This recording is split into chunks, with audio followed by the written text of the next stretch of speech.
Lunchtime at the NATO training camp. Rachel Carter steps in, carrying her tray, only to be blocked by four tall, broad-shouldered recruits sneering, "This spot's for real soldiers." One of them bangs his tray against the table in mock challenge laughter erupting around the mess hall. Rachel stands still, her cold, unwavering gaze freezing a passing training sergeant in his tracks. It's the look of someone who's survived the battlefield. He doesn't intervene, just folds his arms to watch as the air thickens like a warning that something is about to happen. Rachel's boots were still damp from the morning drills, her faded uniform hanging loose on her compact frame. She didn't look like much to the others in the room. Plain, no makeup, long black hair tied back without care. Most of the recruits pegged her as a nobody, maybe a reservist who barely made the cut. They didn't know her file was sealed, marked only with reserve recruit to hide the truth. She'd been one of the best a shadow moving through SEAL Team's 6 missions no one talked about. Discharged quietly, reasons buried under classified stamps, she carried herself like none of it ever happened. Her tray trembled slightly in her hands, not from fear, but from the effort to stay still. A recruit nearby, a woman with sharp eyes and a tight bun, nudged her friend, whispering, "She's gonna crack." Rachel's fingers tightened on the tray's edge, just enough to notice before she set it down with a soft clink. The 4 recruits stood closer, their smirks growing sharper, sensing weakness they thought they could exploit. A cook behind the counter, a heavy-set man with a stained apron, paused mid-scoop, his ladle hovering over a pot of stew. He'd seen recruits clash before, but something about Rachel's stillness made him grip the ladle tighter. His eyes darted to the sergeant, who hadn't moved, just watched with arms crossed. The cook shook his head slightly, muttering to himself about kids who didn't know better. Rachel's gaze flicked to the cook for a moment, catching his worry, but she didn't react. She adjusted her tray, aligning it perfectly with the table's edge, her fingers moving with a precision that felt out of place in the noisy mess hall. The recruits around her didn't notice, too busy laughing, but the cook did. He set the ladle down, his hands resting on the counter, waiting for what came next.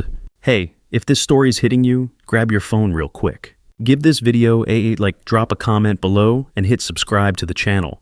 It means a lot to keep sharing stories, like Rachel's stories about people who've been underestimated but keep standing tall. All right, let's get back to what happened next. The tallest of the 4, a guy named Derek with a buzz cut and a jaw like he'd been carved from granite, leaned forward. He was the kind of recruit who wore his confidence like a badge, always loud, always first to throw his weight around. "What's the matter, sweetheart? Lost your way to the kitchen staff." His voice carried, pulling more laughter from the tables nearby. Another recruit, a wiry guy named Kyle with a smirk that never seemed to fade, picked up a plastic cup of water. Without breaking eye contact, he tipped it over, letting the cold liquid splash onto Rachel's boots. "Cool you off a bit," he said, chuckling as the water seeped into her socks, pooling on the floor. The mess hall got louder, a few recruits clapping like it was a show. Rachel crouched down, wiping her boots with a napkin, her movements slow, almost too calm. A group of recruits at a nearby table leaned in, one of them, whispering, "She's just gonna take it." Rachel's napkin was soaked, now useless, but she kept wiping her face, unreadable. Derek crossed his arms, his shadow falling over her like he'd already won. Across the room, a young recruit named Sarah, barely out of basic training, clutched her fork tightly. She was new, still finding her place, her freckled face flushed with secondhand embarrassment. She'd been mocked before for her small size, her rural accent. Watching Rachel, she felt a knot in her stomach, her fingers twitching like she wanted to do something but didn't know what. Sarah's friend nudged her, muttering, "Don't get involved." But Sarah's eyes stayed on Rachel, who was now standing, her napkin crumpled in her fist. Rachel's gaze flicked to Sarah for a split second. Not pleading, not asking for help, just seeing her. Sarah swallowed hard, her fork clattering against her plate. The moment passed, but it left a mark like a promise that this wasn't over. Rachel adjusted her cuffs, the snap of fabric cutting through the noise like a warning shot. Kyle wasn't done. He stepped closer, his sneakers squeaking on the wet floor. He was the type who needed attention, always chasing the next laugh to feel big. "You gonna cry about it? Or you just gonna stand there looking pathetic?" he said, his voice sharp enough to cut. The third recruit, a stocky guy named Marcus with a tattoo crawling up his neck, joined in, tossing his empty tray onto the table next to her. It clattered loud enough to make a few heads turn. "This ain't your place, girl. Stick to the back of the line," he said, his tone dripping with fake pity. The fourth, a quieter one named Travis, didn't say much, but his smug grin said enough. He leaned against a chair, watching like he was waiting for her to break. Rachel set her tray on the nearest table, her movements precise like she was setting up a rifle. A veteran at the far end of the room, a grizzled guy with scars on his knuckles, stopped eating. He leaned forward, his eyes narrowing. He'd seen that kind of calm before, in places where hesitation meant death. A female instructor, lean and sharp-eyed, stood near the drink station, her clipboard tucked under her arm. She'd been watching the whole scene, her lips pressed tight. She knew the type recruits like Derek and Kyle who thought size and noise made them kings. She'd been through it herself years ago, when she was the only woman in her unit. Rachel's calm was familiar, but it stirred something in her, a mix of pride and anger. She tapped her pen against her clipboard, the rhythm quickening as Kyle's taunts grew louder. Rachel's eyes met hers for a brief moment, and the instructor nodded almost imperceptibly like she was passing a torch. Rachel didn't nod back, just shifted her weight, her hands flexing slightly. The instructor's pen stopped, her grip tightening as if she knew what was coming and didn't want to miss it. The mess hall doors swung open, and a group of senior recruits walked in, their laughter dying as they caught the tension in the room. One of them, a lanky guy named Ethan, with a habit of name-dropping his connections, noticed Rachel and smirked. "Oh, look, it's the charity case," he said loudly, drawing eyes from across the room. He sauntered over his boots, scuffing the floor, and flicked a piece of lint off her shoulder like she was something dirty. "You're embarrassing yourself standing here like you belong." Rachel's eyes flicked to his hand, then back to his face. She didn't flinch, didn't step back. "Careful," she said, her voice low, so quiet it was almost swallowed by the room's noise. Ethan laughed, but it was forced, his eyes darting to the others for backup. The veteran at the far table tilted his head, his fork tapping against his plate like he was counting down. Outside the mess hall, a maintenance worker was hosing down the pavement, the spray hissing against the concrete. He glanced through the window, catching sight of Rachel surrounded by the 4 recruits. He'd seen her around, always alone, always quiet, carrying her gear like it weighed nothing. He paused, the hose drooping in his hand, water pooling at his feet. Something about her posture, the way she stood unyielding but not aggressive, made him think of his daughter, who'd been bullied in school until she learned to fight back. He shook his head, muttering under his breath, and turned the hose back on, but his eyes kept flicking to the window. Rachel's hands moved to her tray, setting it down with a deliberate slowness that made the worker's heart beat faster, like he was watching a fuse burn down. Rachel turned to leave her tray still untouched on the table. She didn't rush, didn't hesitate, just moved toward the door with the same steady pace she always had. But Marcus wasn't letting it go. He slid in front of the exit, his broad frame blocking her path. "Not leaving until you apologize," he said, his voice low like he was daring her to argue. The other 3 closed in, forming a loose circle around her. Derek leaned in close, his breath hot on her face. "You think you belong here? Look at you. You're nothing." The mess hall went quiet, the kind of quiet that happens when everyone knows something's about to go down. Sarah, the young recruit, stood up halfway, her chair scraping the floor, then sat back down, her hands shaking. A few recruits pulled out their phones, their screens glinting as they started recording. Rachel's shoulders stayed square, her hands loose by her sides. Her eyes locked on Derek's, and for a split second his smirk faltered. A janitor, an older man with gray hair and a limp, paused, his sweeping near the door. He'd seen plenty of fights in this camp, but something about Rachel made him stop. Her stance shifted just a fraction, knees bent, weight low like she was bracing for impact. The janitor's grip tightened on his broom, his eyes flicking to the SEAL instructor at the corner table. The instructor, face weathered from years in the field, set his spoon down slow. "This is about to get good," he muttered to the guy next to him. Derek didn't notice. He was too busy playing to the crowd. "Take this act outside," he barked, planting a hand on her shoulder to shove her. Marcus stepped behind her, ready to grab her if she tried to bolt. Kyle and Travis closed in tighter, their grins wide, thinking they had her trapped. Rachel's fingers flexed once, her boots scuffing the floor as she adjusted her balance. In the kitchen, a young dishwasher, barely 18, peered through the serving window, his hands still wet from scrubbing pots. He'd heard the laughter, the taunts, and now he saw Rachel cornered but unshaken. He'd grown up in a rough neighborhood, where standing up meant everything. His fingers gripped the edge of the counter, his knuckles pale as he watched Rachel's subtle shift in posture. He didn't know her story, but he knew that look, someone who'd been pushed too far but wasn't about to break. The dishwasher's coworker nudged him, saying, "Keep working, kid," but he couldn't look away, his breath catching as Rachel's hands opened ready. The air felt electric, like the moment before a fight breaks out, in a place where no one backs down. It was over in 40 seconds. Rachel twisted Derek's arm, locking it in a grip that sent him crashing onto a table, dishes flying. Marcus lunged, but she swept his legs, dropping him like a sack of flour. Kyle swung a fist. She caught his wrist twisting until he yelped and fell. Travis barely moved before she pinned his head to the tile with a single fluid motion. She stood in the wreckage, breathing even her face blank. The room was frozen phones, still recording, mouths open. Sarah, the young recruit, was on her feet now, her hands clenched, eyes wide with something like awe. The janitor leaned on his broom, a faint smile tugging at his lips. Rachel stepped over a spilled tray, her boots crunching on a broken plate, and headed for the door. Nobody moved to stop her this time. The commanding officer burst through the door, his boots thudding against the floor. He was a big man, gray hair clipped short, his voice booming as he took in the scene. Tables knocked over trays, scattered 4 recruits groaning on the ground. What the hell is this? You just attacked 4 recruits. He demanded, his eyes locked on Rachel. Derek, clutching his arm, scrambled to his feet. She's crazy, sir. Came at us for no reason, he said, his voice shaking with anger and embarrassment. Marcus was still on the floor, rubbing his knee, muttering curses. Rachel stood there, hands clasped behind her back, not saying a word. The officer's gaze flicked to the phone still raised, then back to her. He stepped closer, his shadow falling over her. Sarah, still standing, opened her mouth to say something, then closed it, her hands twisting together.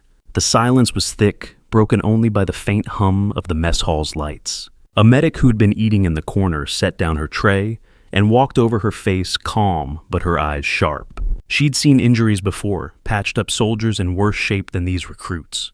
She knelt beside Marcus, checking his knee, but her attention was on Rachel.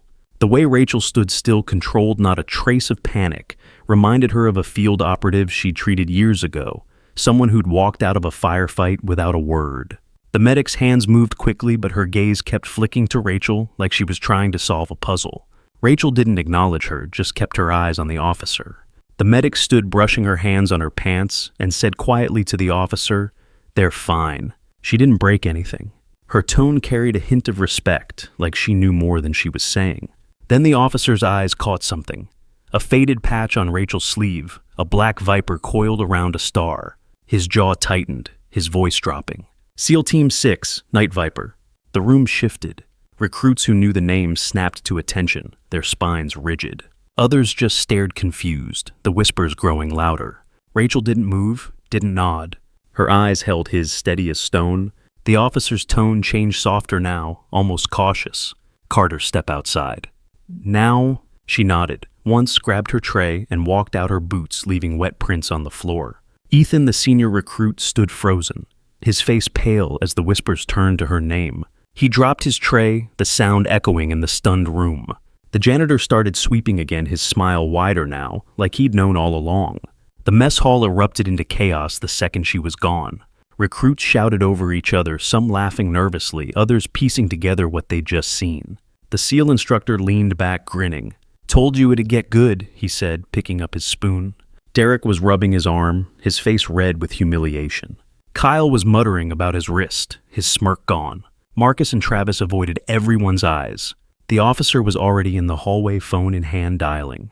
Rachel leaned against the wall outside her tray, balanced on one hand. She didn't look shaken. She just waited like she'd been here before. Sarah slipped out of the mess hall, hesitating near the door. She wanted to say something, anything, but Rachel's calm eyes stopped her. Sarah nodded almost to herself and went back inside, her steps a little steadier. In the barracks that night, a recruit named Javier, who'd been quiet during the mess hall scene, sat on his bunk scrolling through his phone. He'd found an old forum post buried deep in a military chat thread about a female SEAL who'd taken down a high-value target in a single night. The post didn't have a name, just a code name, Night Viper. Javier's hands froze on the screen, his thumb hovering over the blurry photo attached. It was her Rachel's stance, the way she held her shoulders.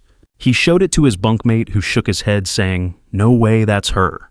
But Javier wasn't so sure. He glanced at Rachel's bunk across the room, where she was folding her uniform with the same precision she'd shown in the mess hall. He didn't say anything, just put his phone down and lay back staring at the ceiling.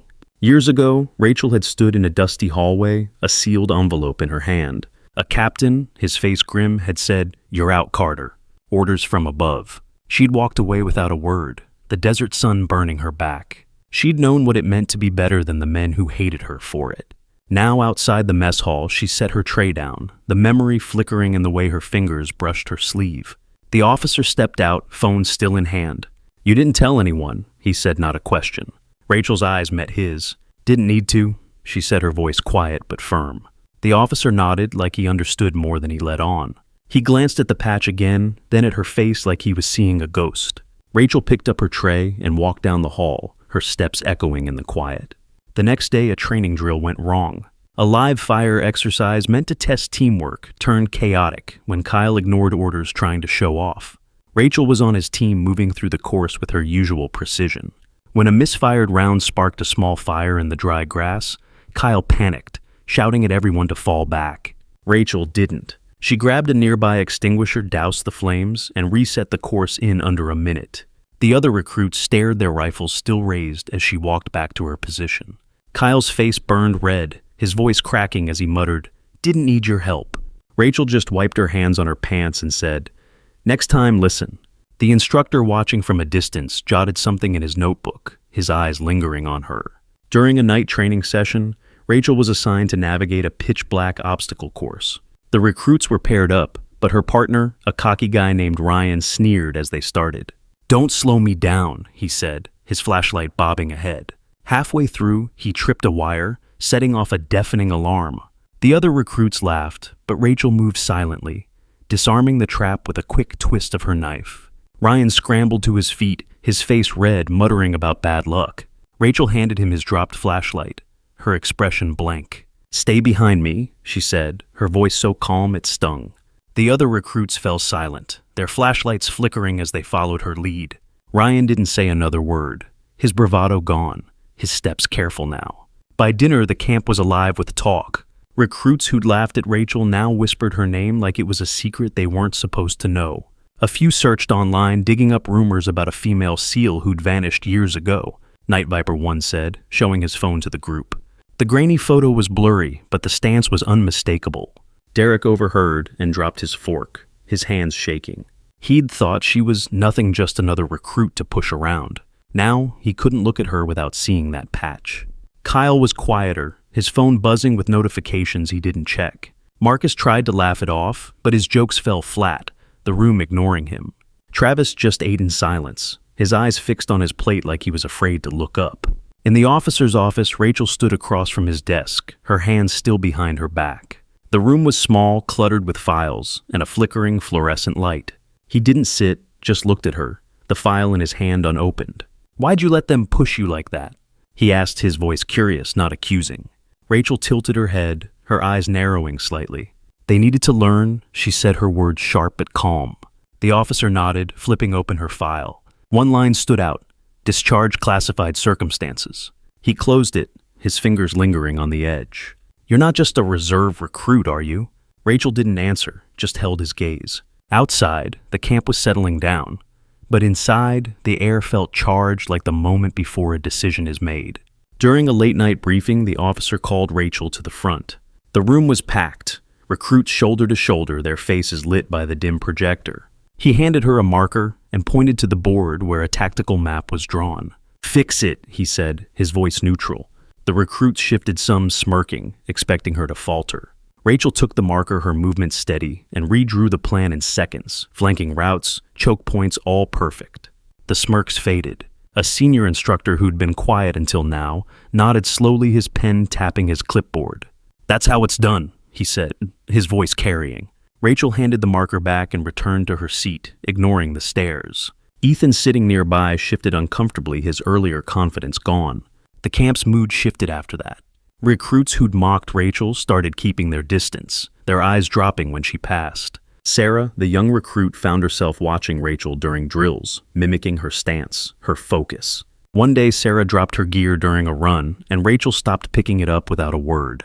She handed it back, her eyes meeting Sarah's for a moment. "Keep going," Rachel said, her voice soft but firm. Sarah nodded, her chest swelling with something like pride. She ran faster that day, her steps surer. The other recruits noticed, their whispers quieter now, less cruel. Rachel didn't seem to care. She kept her routine, her focus unbroken, her silence louder than their words. One morning during a hand-to-hand combat drill, Rachel was paired with a recruit named Lena, who'd been one of the loudest in the mess hall, laughing when Kyle spilled the water. Lena smirked as they faced off, her stance loose like she thought this would be easy. The instructor blew the whistle and Lena lunged, aiming for Rachel's shoulder. Rachel sidestepped, her movements fluid, and tapped Lena's arm just hard enough to throw her off balance. Lena stumbled, her face flushing as the other recruits watched. "Lucky move," she spat, coming at Rachel again. This time, Rachel caught her wrist, holding it for a moment before letting go. "Focus," Rachel said, her voice even. Lena froze, her bravado crumbling, and stepped back, her hands shaking slightly. The instructor nodded, his eyes on Rachel, not Lena. Derek's dismissal came quietly. The officer called him in at dawn, sliding a paper across the desk. "You're done," he said, his voice flat. Derek's jaw clenched, his voice rising. "Sir, she attacked us." The officer cut him off. "You disrespected a superior. Pack your bags." Derek left his bunk cleared by noon, his name fading from the camp's talk. Kyle's fall was louder. The mess hall video had spread online, his face plastered across comments calling him out. His sponsorship for an elite program was gone by evening, his phone buzzing with messages he couldn't face. Marcus tried to hold on, but the other recruits shut him out, their silence colder than any words. He transferred a week later, his charm useless now. During a supply run to the camp's armory, a clerk noticed Rachel signing for her gear. His hands paused over the clipboard, his eyes catching the name Carter written in her precise handwriting. He'd heard stories of a SEAL who disappeared after a classified oppie. He squinted at her, then at the faded patch on her sleeve. "You're her, aren't you?" he asked, his voice low, almost reverent. Rachel didn't look up, just handed the clipboard back. "Just need my gear," she said, her tone flat. The clerk nodded, his hands moving faster now, like he didn't want to waste her time. As she walked away, he watched her go, his fingers tapping the counter, a quiet respect settling in his chest. The other recruits in the armory glanced at each other, their usual chatter gone. Travis left a note on Rachel's bunk one night, his handwriting shaky. "I'm sorry," it read nothing more. She folded it, tucked it into her pocket, and kept moving. During a drill, an instructor called her name, his voice sharp. "Carter, lead the squad." The recruits froze, their eyes flicking to her. She stepped forward, of her commands clear, precise, like she'd done it 1,000 times. The squad followed, their movements tighter than before. Ethan in the back missed a step, his face red as he tried to keep up. The instructor watched his clipboard untouched, a faint nod, the only sign he approved. Rachel didn't look for praise. She just let her voice steady, her eyes forward. One afternoon, Rachel was cleaning her gear outside, the sun, low shadows long. A black SUV pulled up its tinted windows, catching the light. A man stepped out, tall, broad-shouldered, his civilian clothes, doing nothing to hide his military bearing. The recruits stopped, their conversations fading. He walked straight to Rachel, who looked up, her hands pausing on her gear. They didn't speak, just shared a look that said everything. The air shifted heavier now, like the camp was holding its breath. A recruit whispered, "That's her husband." No one answered. Rachel stood, brushing dirt off her hands, and slung her gear over her shoulder. The man nodded once, and they walked to the SUV together, her steps matching his. The camp wasn't the same after that. Derek's name became a warning whispered in barracks at night.